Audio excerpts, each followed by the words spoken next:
Right then, Olivia, let's get physical. Yeah. It's every cliche in the book we're going to hear today. I know. I wore this dress on my physical too. Funny enough that you should say that. Funny, that.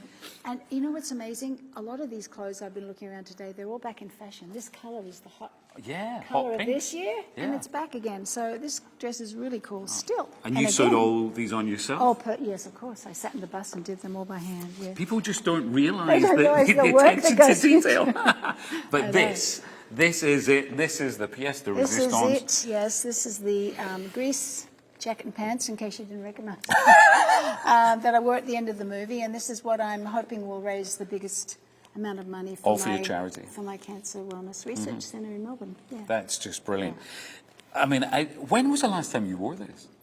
Actually, it wasn't that long ago. I not wore it, but I put it on for Gail King because she talked me into it. And how can you resist Gail King?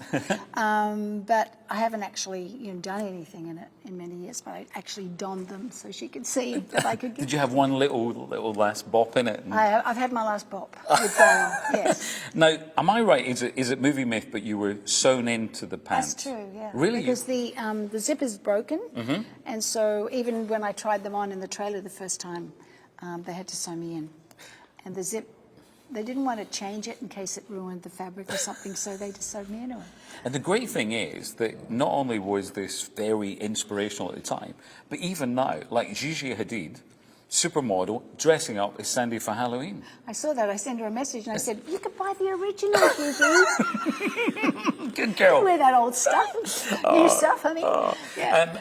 Where have you been keeping it? It was in my closet for many, many years. Really? Yeah. Like this was, a lot of the other clothes were in storage and in boxes and suitcases, and we just kept opening things and finding stuff. Yeah. Because, this isn't everything. I gave away a lot of stuff over the years for other people for their auctions. Yeah. So like the red shoes that went with this, they're missing because I gave them away to another auction maybe 20 years ago. Yeah. So, but I didn't know. I'd love to see them if anyone knows where they are. But they were mine. They were my shoes, and the earrings were mine, so I don't know where they are. But You going to miss it? no, because I have that beautiful catalogue that Julians make for every auction, and so every one of these items is in there with a beautiful photograph, not hanging in some plastic bag somewhere, so it's better. Better, there we are. And someone's going to enjoy them, and this has a purpose. Yeah, it does. I mean, it's like at this moment, I do want to do it, and I'm sure everyone does it. I get chills. They're multiplying. It really is a special... You better shape up. Because you need a man. I do. My heart is set on you, Olivia. You better shape up. All right, then. Let's go and shape up. So the memories, I mean, I know you've already been in here, had a little round. What does it feel like? It was really kind of wild, especially when I saw the wall of my records, because people don't get records anymore, everything's digitized, so it's like another era.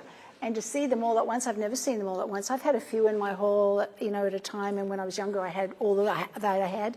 But these have been in boxes for 20, 30 years, so it was like exciting. It was like, wow, I really have had an amazing career. I'm very grateful. I'm very lucky. It's gone quite well. It's gone pretty well so far, I thought, yes. I mean, there's still plenty of room there. No, what an amazing time for you as well, really? to see all this. And also, with proceeds going to such an incredible cause too. Yes.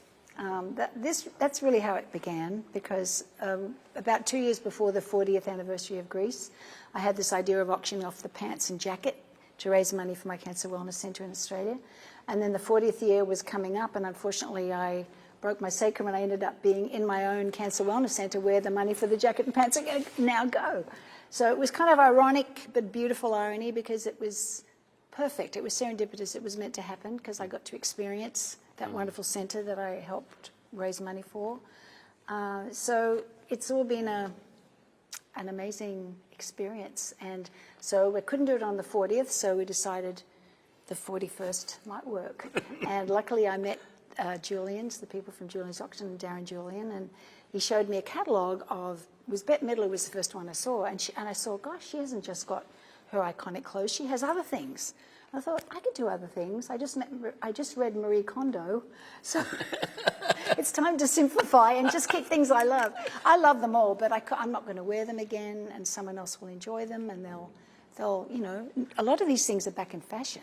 whether you dare to wear them, I don't know, but a lot of these things are fashionable again. The pantsuits, the all-in-one pantsuits, the harem pants, the hot pink dress that we just walked by. So it's interesting, isn't it? Everything comes around again. Yeah, and also when you think of that moment in Greece, when Sandy 1 becomes Sandy 2, Yeah. I mean, it was liberating and inspiring all at the same time. Really, when I look back at it now, I realise it was kind of a liberating thing.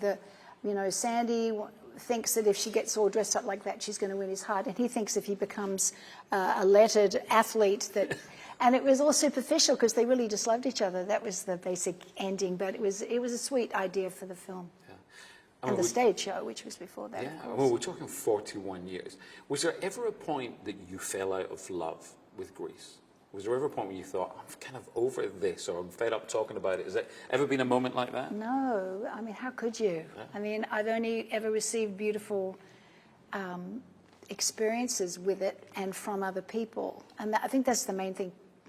I'll have a show, I've been working for many years up until last year, and people would come with their grandchildren, and they'd loved it. Their daughter had loved it, and now their grandchild loved it. It was like, gosh, this is an amazing thing. It really is. And I think at times I thought, well, maybe I'll drop the Grease songs out of the show, and it just wasn't a good idea. That's what they wanted to hear, So I'm very grateful for this experience. How many people get to be in a movie and to live to see it be this great? Some people don't ever have that opportunity, so I'm very lucky. What is the one thing that you get when you're just walking in the streets and people recognise you and shout? What do you get most of all? Probably, hello, Sandy. Or Sandy. I honestly love you. Yeah, exactly. Sandy. Yeah, exactly. I don't know, everyone has a favourite song, but Grease, I think, is probably the most commonly loved one. Yeah. If I take you back to when you were filming it, like now, this second, what's the first memory that comes into your head? Oh gosh, Hopelessly Devoted. I mean, it flashed through a few things. Yeah. I went through You're the One That I Want, and then I went to Hopelessly Devoted because it was at the end of the movie. I was totally alone without anybody except Randall Kleiser, the director, and a skeleton crew, because everyone had split, and they wanted a new song for the film. So they called me back in. I don't remember, a few months after, maybe after they were editing, and it was easy to sing that song because I was lonely. There's nobody there, so Hopelessly Devoted was easy. That I remember because that was my last experience also. But of course, the hop and the dancing. I mean, all of it was fun. I mean, it was a hoot from beginning to end. Really, it was like being back in school.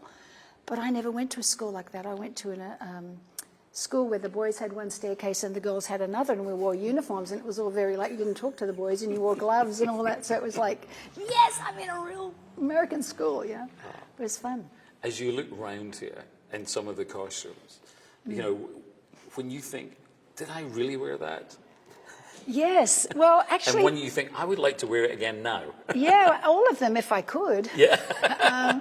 Particularly that little black dress back there that I wore on the physical tour many years ago. It has some great memories for me because I did the live concert in that dress and stuff. But all of them had memories. The purple pantsuit back there, I danced with Gene Kelly in that on my special, and I sang with Cliff Richard in that outfit. We sang Suddenly together because he recorded that with me for Xanadu, our old mate. Yeah. So they all have memories. But, the wonderful thing about this is that I have this fantastic catalogue, and every single item that's in this room is in the catalogue. So I can just open the book if I ever want to have some lovely memories or nostalgia. Yeah. And presumably, well, you just kept pulling things out. You kept going, oh, this could go, this could Exactly. go.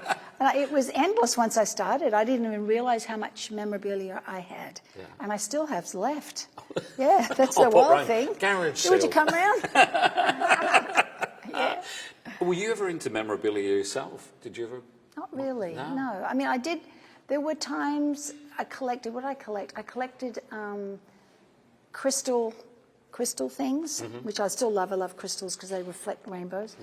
And I collected little pillbox things, but I stopped doing that because I realized I'm just creating more and more clutter. So I didn't really collect. I just collect friends and I collect photographs. I love photographs of my friends and family and my animals and animals. I collect animals. And all that you've gone through as well. Friends and family must just be so important to you. Yeah, that's it. Love is all, right? It certainly is. Yeah.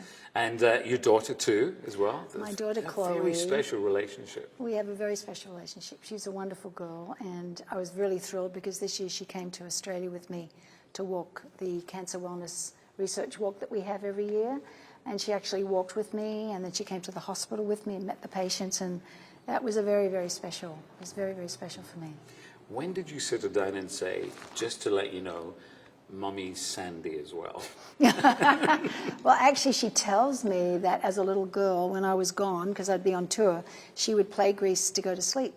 So she watched it probably, I don't know how many times. I hate to think how many days I was gone. But anyway, that was her. She knows every word, every song, yeah.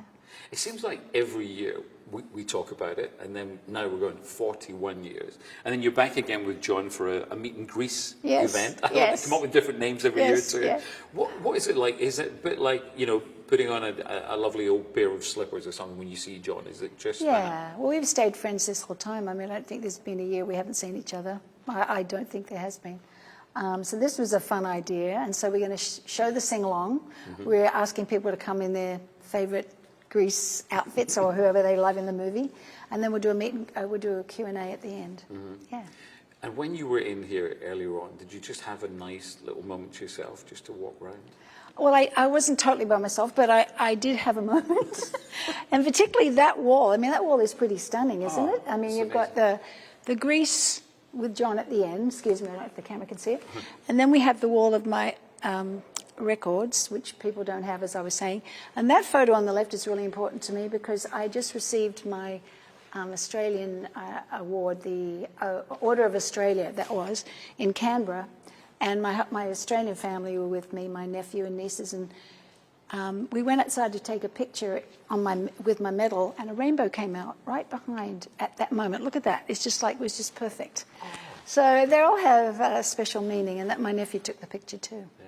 And also to look at all those albums and all those singles, music just being such the biggest part of your life, I would imagine. Absolutely. And John Farrow, who you know, who's probably the biggest part of all the music I've recorded because he produced them and wrote Hopes You're Devoted, You're the One That I Want, Magic, Have You Never Been Mellow, just to name a few. So all those records are up there, and Barry Gibb and Stevie Kipner, just to name a few of my wonderful writers. Yeah. In terms of songs, when you're ever on stage, is there one when you hear the introduction you think, oh no, here we go again? You know, some people have those songs, like, I've got to do it, but when I hear that introduction. It's funny, I used to have that with If Not For You, because it was my first hit record, but I never really liked it, even when I recorded it, because I was a young girl, but I had this vision of being this balladeer, which I really wasn't, but I thought I was. And my manager, Peter Gormley, and thought If Not For You would be a really good song for me. So I recorded it like, okay. And sure enough, it's a hit. So then every time I had to sing it, I'd be kind of bugged. And now, How Life Is, it's one of my husband's favourite songs. Aww. So now I love it.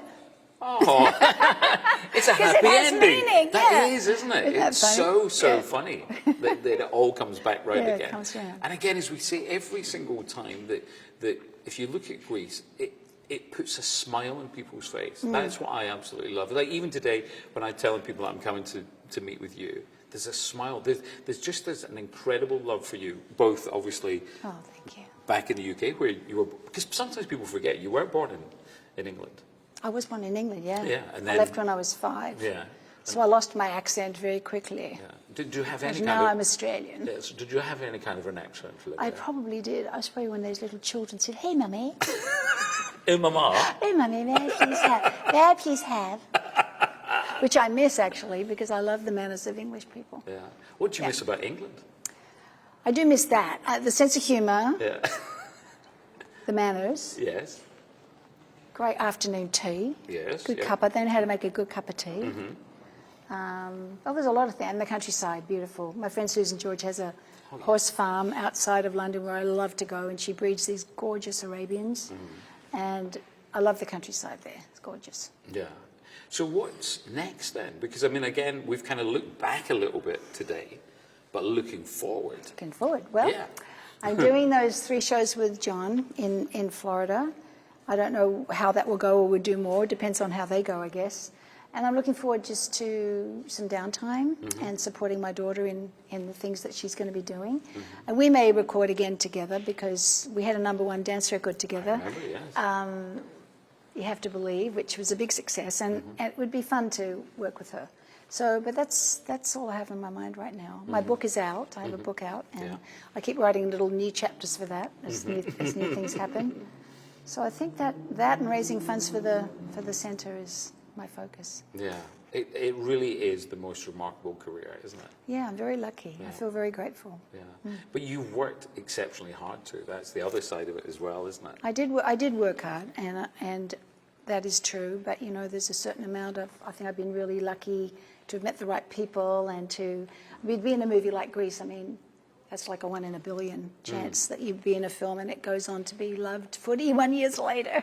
Yeah, it's pretty amazing. It is incredible, but again, as we said, it's the love, and that's what I think is amazing, that the love that surrounds you, it's like an aura. Oh, well, thank you. Yeah. Thank you. I carry it with me with grace. I love it. I'll embrace it. No, really, seriously, being ill for this past, I was sick earlier in the year. I'm doing great now. But I have felt a lot of love from people, and I've felt a lot of prayers from people, and they help. They really do work. Prayers, and I have people praying for me. I have monks chanting for me. I have, just love coming from people, and that means a lot. So I want to thank you, anyone that has sent a prayer my way.